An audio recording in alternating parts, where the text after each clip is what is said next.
बिस्मिल्लाहिर्रहमानिर्रहीम। Dear students, अस्सलाम वालेकुम। आज हम लॉ ऑफ कॉन्ट्रैक्ट के सेक्शन 37 से अपने लेक्चर का आगाज़ करेंगे। सेक्शन 37 डील करता है परफॉर्मेंस ऑफ कॉन्ट्रैक्ट्स को। Parties to the contracts are under a duty to either perform their promises or offer the performance of their promises. जब एक कॉन्ट्रैक्ट हो जाता है तो उसके बाद बोथ पार्टीज जो हैं वो उनकी इनकी लायबिलिटी है कि जो उनके रिस्पेक्टिव अपना अपना प्रॉमिस है अंडर दैट कॉन्ट्रैक्ट, वो उस प्रॉमिस को परफॉर्म करें या प्रॉमिसी को ऑफर करें कि they are ready and willing to perform their promise unless the performance is dispensed with or excused under the provisions of the law of contract. तो अगर उस प्रॉमिस की परफॉर्मेंस जो है वो उसको डिस्पेंस विद कर दिया गया है या सीज हो गई है under any provision of the law of contract, तो उस सूरत में तो वो they are not bound to perform. Otherwise both parties under a contract are bound to perform their respective promises और आर देयर रिप्रेजेंटेटिव्स। अगर वो पार्टीज में से किसी की डेथ हो जाती है, वो इंसॉल्वेंट हो जाती है, तो उस सूरत में उनके जो रिप्रेजेंटेटिव्स हैं they are bound to perform the promises of the actual promisor. लेकिन उसमें एक सूरत है कि अगर इंटेंशन ऑफ द कॉन्ट्रैक्ट ये हो कि जो तो promisor he himself should perform the promise, तो उस सूरत में प्रोमिसर ही उस प्रॉमिस को परफॉर्म करेगा। और in case of his death or insolvency तो उसका कोई रिप्रेजेंटेटिव जो है he can not perform that promise or he can not be force to perform that promise. उसकी एग्जांपल ऐसे है कि आप एक पिक्चर पोर्ट्रेट एक बनवाना चाहते हैं, उसके लिए आप एक फेमस आर्टिस्ट से एग्रीमेंट करते हैं, उसको आप हैवी अमाउंट पे करने का एग्रीमेंट करते हैं कि वो आपका एक पोर्ट्रेट आपको बना के देगा। अब ये जो आपका कॉन्ट्रैक्ट है, इसका कॉन्ट्रैक्ट का इंटेंशन क्या है कि इसमें जो प्रोमिसर है, जो कि आर्टिस्ट है famous, he must himself perform his promise, he must himself make your portrait. So in case of his death, his son, his representative or his agent cannot offer to perform that promise or you cannot force them to perform that promise, क्योंकि intention of the contract ये था कि the promisor will himself perform the promise. तो जहां पे ऐसा intention हो वहां पे promisor himself is bound to perform the promise, otherwise promisors or their representatives, they can perform the promises and they must perform the promises under the contract. इसके बाद section 38 है effect of refusal to accept offer of performance. अगर promisee promise की offer को, promisor की offer to perform is promise, उस offer को accept करने से इनकार कर देता है तो प्रोमिसर की लायबिलिटी अंडर दैट कॉन्ट्रैक्ट खत्म हो जाएगी। Where a promisor has made an offer of performance to the promisee and the offer has not been accepted. जब प्रोमिसर ने प्रोमिसी को ऑफर की कि he is ready and willing to perform his promise, लेकिन उसकी इस offer को promisee accept नहीं करता, the promisor is not responsible for non performance. तो अब प्रोमिसर की जिम्मेदारी खत्म हो गई, उस कॉन्ट्रैक्ट की, उस प्रॉमिस की नॉन परफॉर्मेंस के लिए फिर वो जिम्मेदार नहीं होगा। He will not be bound to pay damages, nor does he thereby lose his right under the contract. लेकिन उस कॉन्ट्रैक्ट के तहत उसका जो राइट है वो राइट खत्म नहीं होगा, his right will still exist. लेकिन ये जो ऑफर है प्रोमिसर की तरफ से टू परफॉर्म हिज प्रॉमिस, इसमें कुछ चीज़ों का, कुछ शराइत का मौजूद होना ज़रूरी है। वो क्या है? Every such offer must fulfil the following conditions. तो इस जो ऑफर है प्रोमिसर की तरफ से टू परफॉर्म हिज प्रॉमिस, इसमें दो शराइत का होना, बल्कि तीन शराइत का होना ज़रूरी है।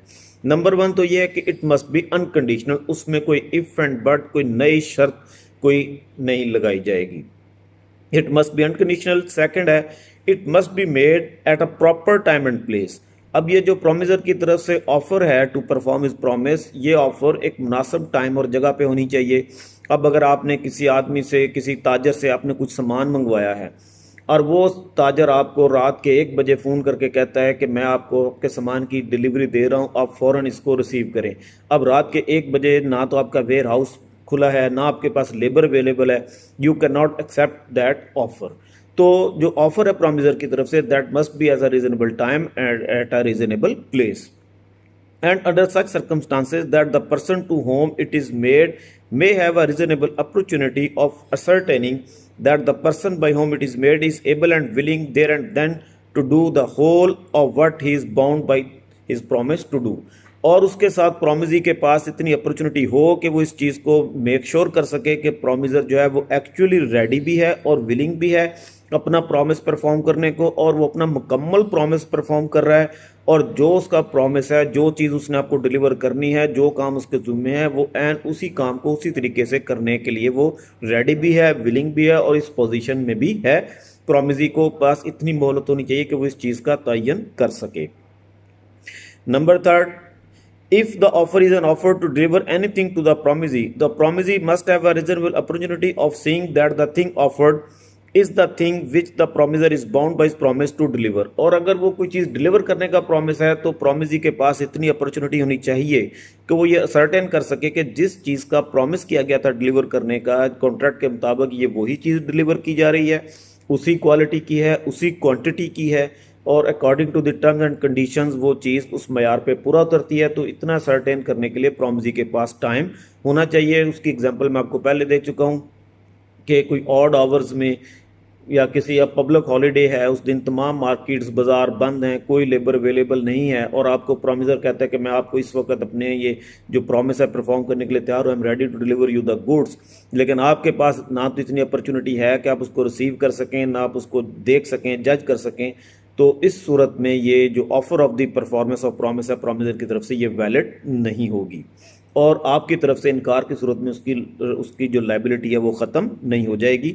ही still is liable to perform his promise at a proper time and place. An offer to one of the several joint promises has the same legal consequences as an offer to all of them। और अगर एक contract में promises एक से ज़्यादा हैं तो promiser अगर उनमें से किसी एक को ऑफर करता है to perform his promise तो ये उन तमाम के खिलाफ वैलिड होगी।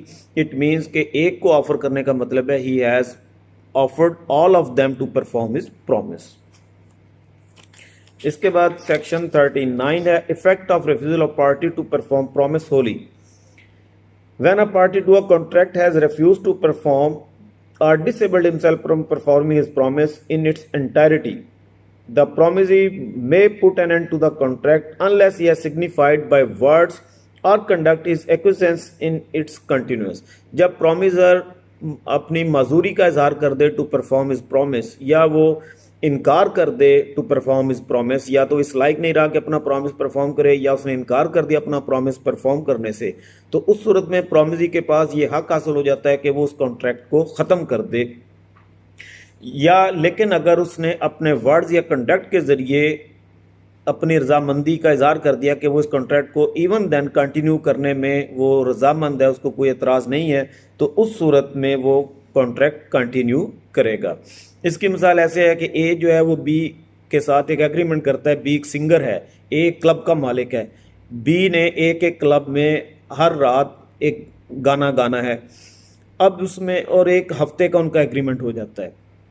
अब इसमें सेकंड नाइट पे बी जो है वो बीमार हो जाती है, वो गाना गाने से इनकार कर देती है, या वो नहीं आके गाना गा सकती, तो अब उसने अपना प्रॉमिस परफॉर्म नहीं किया। She has disabled herself to perform her promise.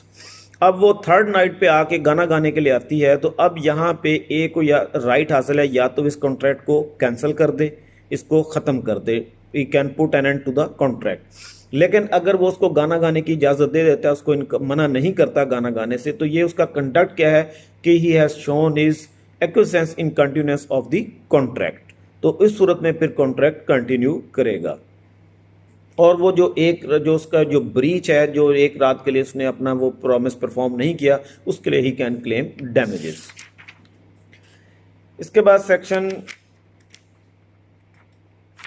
40 है person by whom promise is to be perform. ये अभी मैंने आपको पिछले आर्टिकल्स में भी एक बात एक्सप्लेन की थी कि जब दो पार्टीज एग्रीमेंट करती हैं तो उसमें एक उनका ये भी इंटेंशन हो सकता है कि जिस शख्स के साथ आप एग्रीमेंट कर रहे हैं he himself will perform his promise, no other one can or will perform that promise.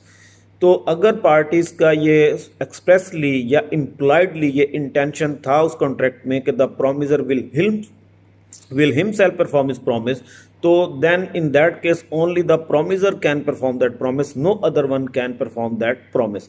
लेकिन अगर ये इंटेंशन नहीं था तो फिर promiser खुद भी कर सकता है प्रॉमिस को परफॉर्म, या वो आगे किसी दूसरे की ड्यूटी भी लगा सकता है, उसका कोई रिप्रेजेंटेटिव, उसका कोई एजेंट, या वो किसी शख्स को एम्प्लॉय कर सकता है टू परफॉर्म दैट प्रॉमिस।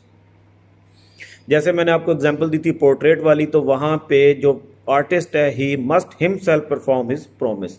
लेकिन अदरवाइज अगर आप किसी ठेकेदार से बात करते हैं घर बनाने के लिए, तो ठेकेदार आपका सारा घर आपको खुद नहीं बना के देगा, वो आगे मिस्त्री मजदूर उनको एम्प्लॉय रखेगा, उनके ज़िम्मे लगाएगा, वो आपका घर बनाएंगे, वो सिर्फ उसकी सुपरविजन करेगा। तो यहाँ पे आपका इंटेंशन ये नहीं था कि वो सारा काम अपने हाथ से करेगा, तो यहाँ पे वो he can employ other people to perform his promise. लेकिन जहाँ पे इंटेंशन होगा कि the promisor himself must perform the promise, तो फिर वहाँ पे वही करेगा। If it appears from the nature of the case that it was the intention of the parties, अब जो केस है उसकी नेचर से अगर ये जाहिर हो रहा है कि it was the intention of the parties to any contract that any promise contained in it should be performed by the promisor himself, such promise must be performed by the promisor. In other cases, the promiser or his representatives may employ a competent person to perform it.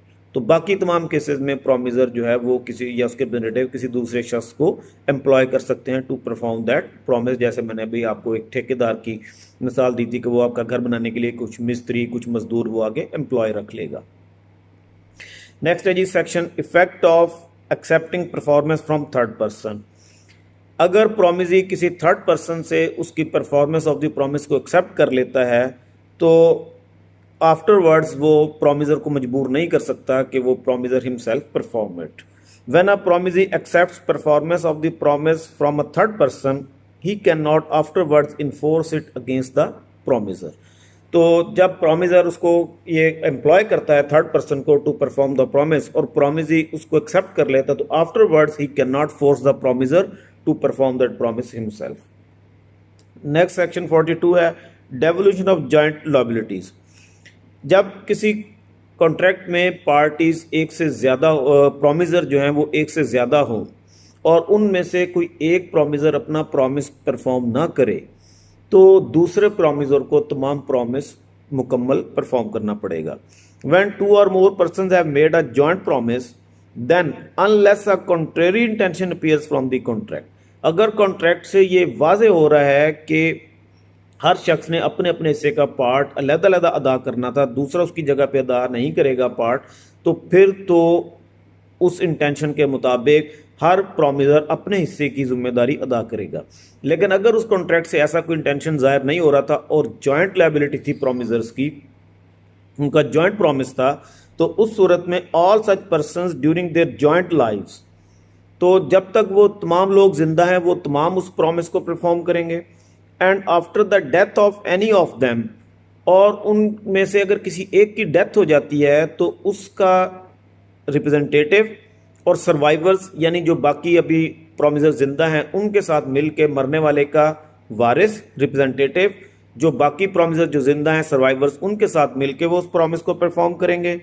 और survivors and after the death of the last survivor, last survivor का मतलब है कि जो आखिरी प्रॉमिसर्स था अगर उसकी भी डेथ हो गई तो वो तमाम जो प्रॉमिसर्स थे उनकी डेथ के बाद उनके रिप्रेजेंटेटिव्स जॉइंटली जो है वो उस प्रॉमिस को परफॉर्म करेंगे। तो इसमें जो लास्ट सर्वाइवर का वर्ड है ये आपके लिए थोड़ा सा कंफ्यूजिंग है, इसको मैं आपको एक एग्जांपल से एक्सप्लेन कर देता हूँ कि 4 आदमी प्रॉमिसर हैं कॉन्ट्रैक्ट में, उन 4 में से अगर एक की डेथ हो जाए, A B C D E ये 4 प्रॉमिसर्स हैं, एक की डेथ हो गई तो ए के रिप्रेजेंटेटिव और सर्वाइवर्स कौन है, B C D और E, ए का representative with survivors they will all jointly perform that promise. और अगर लास्ट सर्वाइवर ए के बाद बी की भी डेथ हो गई, सी की भी डेथ हो गई, ई की भी डेथ हो गई, तो इट मीन्स कि जितने सर्वाइवर्स थे ए के बाद बी सी डी सर्वाइवर थे, फिर बी की डेथ हो गई, डी और ई सर्वाइवर रह गए, सी डी ई सर्वाइवर रह गए, सी की डेथ हो गई, फिर डी और ई सर्वाइवर रह गए, फिर डी की भी डेथ हो गई, फिर लास्ट ई की भी डेथ हो गई। तो अब after the death of the last survivor जो तमाम अब इनके ए बी सी डी के जो रिप्रेजेंटेटिव हैं they will all jointly perform that promise. इसके बाद सेक्शन 43 है any one of joint promisors may be compelled to perform. इसी तरह प्रॉमिसर जो है अगर वो प्रॉमिसर्स एक से ज्यादा हैं तो प्रॉमिसी उनमें से किसी एक प्रॉमिसर को मजबूर कर सकता है कि वो उस प्रॉमिस को परफॉर्म करे। When 2 or more persons make a joint promise, the promisee may, in the absence of express agreement to the contrary, अगर तो उनका एक्सप्रेस एग्रीमेंट है, पिछले सेक्शन में जो सेक्शन 40 में हमने पढ़ा था कि व्हेन कॉन्ट्रेरी इंटेंशन अपीयर्स, यहाँ पे ये है कि एक्सप्रेसली अगर उन्होंने ये डिटरमिन किया है कि हर शख्स अपने हिस्से का पार्ट अलग-अलग अदा करेगा, फिर तो उसी पे अमल दरामद होगा। फिर इंडिविजुअली हर प्रोमिजर को प्रोमिजी को फोर्स करना पड़ेगा फॉर द परफॉर्मेंस। लेकिन अगर ऐसा कुछ नहीं है, उसमें कोई एक्सप्रेसली मेंशन किया गया, एक जॉइंट प्रॉमिस है, तो उस सूरत में प्रोमिजी उनमें से किसी एक को भी मजबूर कर सकता है to perform that promise. When two or more persons make a joint promise, the promisee may in the absence of express agreement to the contrary compel anyone or more of such joint promises to perform the whole of the promise। वो एक से ज्यादा लोगों को मजबूर कर सकता है कि वो मुकम्मल प्रॉमिस परफॉर्म करें। अब अगर ऐसा हो जाए कि ए बी सी 3 आदमी प्रोमिजर्स थे, प्रोमिजी ने ए को कंपेल किया और मुकम्मल प्रॉमिस ए से परफॉर्म करवा लिया। अब ए के पास ये राइट हो जाएगा कि वो बी और सी को कंपेल करेगा कि वो उनके हिस्से का जो कंट्रीब्यूशन था, जो उनके ब्याह पे ए ने पे किया, वो ए को वापस करे। मिसाल के तौर पे ए बी सी वो मिल के एक लोन लेते हैं 66,000 का। अब इसमें इक्वल शेयर उनका है ए बी सी का 22,000 हर शख्स के हिस्से में वो लोन आता है। अब जब लोन की वापसी का टाइम आया तो प्रोमिजी ने ए को फोर्स किया और ए को 66,000 टोटल पे करना पड़ा। अब वो टोटल ए तो बाउंड है पे करने का ऑन डिमांड प्रोमिजी को, लेकिन पे करने के बाद वो जो उसके को प्रोमिजर्स हैं बी और सी, वो उनको कंपेल कर सकता है कि वो अपना अपना हिस्सा जो उनका कंट्रीब्यूशन है 22,000 ईच, वो ए को वापस पे करें। Each promiser may compel contribution.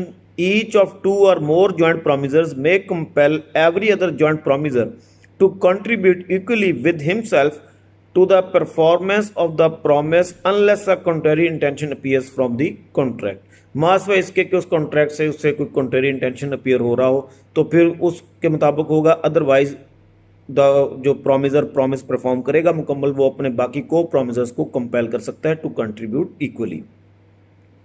Sharing of loss by default in contribution. अब अगर ऐसा होता है, जैसे मैंने भी आपको 66,000 वाली एग्जांपल दी है, ए ने सारा रकम पे कर दी। अब उसमें सी जो है वो इंसॉल्वेंट हो गया, सी दिवालिया हो गया। अब वो ही कैन पे नथिंग। अब उसके हिस्से का 22,000 कौन पे करेगा? तो जो सी का जो डिफॉल्ट है that will be shared equally by the other promisors. A और बी उस 22,000 के डिफॉल्ट को इक्वली शेयर करेंगे, यानी 11,000 सी के हिस्से के 22,000 में से 11,000 बी पे करेगा, 11,000 ए पे करेगा। They will share the loss, they will share the default equally. If any one of 2 or more joint promises makes default in such contribution, the remaining joint promises must bear the loss arising from such default in equal shares. Explanation: nothing in this section shall prevent a surety from receiving from his principal payments made by the surety on behalf of the principal, or entitle the principal to recover anything from the surety on account of payments made by the principal।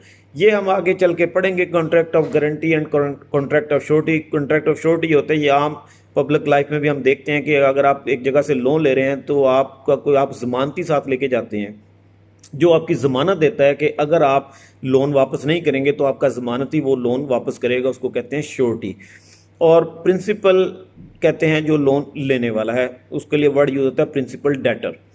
तो अगर आपने एक शख्स की ज़मानत दी है और उसने डिफ़ॉल्ट कर दिया लोन पे करने में और वो लोन आपको पे करना पड़ गया, तो आप बाद में प्रिंसिपल डेटर से वो रकम वसूल करने का हक रखते हैं।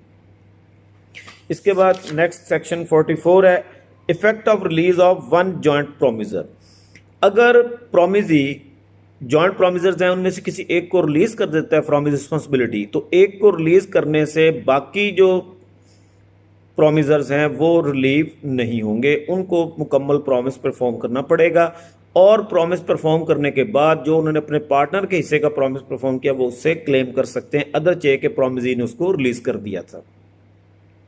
Where 2 or more persons have made a joint promise, a release of one of such joint promises by the promisee does not discharge the other joint promisor or joint प्रोमिसर्स। तो एक प्रोमिसर को रिलीव करने से बाकी joint प्रोमिसर्स release नहीं होते। Neither does it free the joint promisor so release, और जिसको प्रोमिसी ने रिलीज कर दिया था फ्रॉम ड्यूटी से, वो भी बरी जुम्मा नहीं होता अपनी जिम्मेदारी से जॉइंट प्रोमिसर्स की तरफ, क्योंकि जॉइंट प्रोमिसर्स ने मुकम्मल प्रॉमिस परफॉर्म किया है, इसके बिहाफ पे किया है, प्रोमिसी ने तो इसको छोड़ दिया। ओके, अब इसके को प्रोमिसर्स सारा प्रॉमिस परफॉर्म करेंगे, लेकिन को प्रोमिसर्स सारा प्रॉमिस परफॉर्म करने के बाद वापस अपने इस जॉइंट प्रोमिसर से, जिसको प्रोमिसी ने रिलीज कर दिया था, इसका हिस्सा इससे वो क्लेम करेंगे उस जिम्मेदारी का। Neither does it free the joint promisor so release from responsibility to the other joint promisor or joint प्रोमिसर्स।